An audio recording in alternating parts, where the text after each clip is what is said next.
చంద్రబాబు నాయుడు మీద కూడా ఎట్లాగూ బీజేపీ చంద్రబాబు నాయుడు చెప్పినట్టు ఎంటలేదు కాబట్టి ఎట్లాగూ రేవంత్ రెడ్డి పైసలు ఇస్తున్నాడు కాబట్టి రాస్తున్నాడు తెలియదు. పైసలు ఇవ్వట్లేదని చెప్పద్దు, మిగతాది నేను కరప్షన్ ఒప్పుకోను, ఊరికూరిని ఎవడు ఏదో డబ్బులు ఇవ్వడు. కానీ ఆంధ్ర తెలంగాణ గవర్నమెంట్లు కేసీఆర్ జగన్మోహన్ రెడ్డి ఉన్నప్పుడు మీడియాతో పట్టేసుకోవాలి, తొక్కేశారు, డబ్బులు ఇవ్వాల జ్యోతికి. ఇవాళ రోజున వీళ్ళిద్దరు ఇస్తున్నారు అడ్వర్టైజ్మెంట్ రూపంలోనే, సపోర్ట్ రూపంలోనే. 2 అసెంబ్లీల దగ్గర ఇవన్నీ నడుస్తున్నాయి, వీళ్ళ ఇష్టరాజ్యం నడుస్తుంది.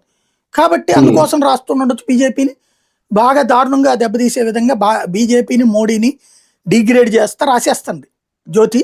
ఈనాడు బిగిన్ చేసింది, బట్ ఈనాడు స్ట్రైట్ గా ఇంకా అటాక్ బిగిన్ కాల, జ్యోతి బిగిన్ చేసేసింది. ఇక రాబోయే రోజుల్లో బీజేపీ ఫేస్ చేయాలి దానికి ఆటోమేటిక్. అది బిగిన్ చేశాక నెక్స్ట్ కార్యకర్తలు బిగిన్ చేస్తారు. నేను చెప్పినట్టు సోషల్ మీడియాలో కార్నర్ బిగిన్ చేశారు, ఏం జరుగుతుందో చూడాలి. అది అంటే అవసరం ఉన్నప్పుడు మాత్రమే మిగిలిన పార్టీలతో మాట్లాడుతున్నారు, వాడుకుంటున్నారు అనేది.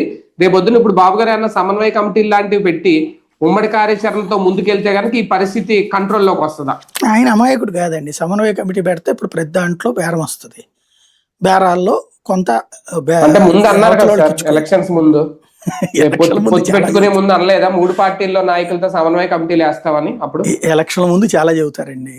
ఎలక్షన్లకు ముందు ఆ లెక్కనైతే ప్రతి మహిళకి 1500 ఇస్తానన్నారు. అది ప్రజలకు సంబంధించి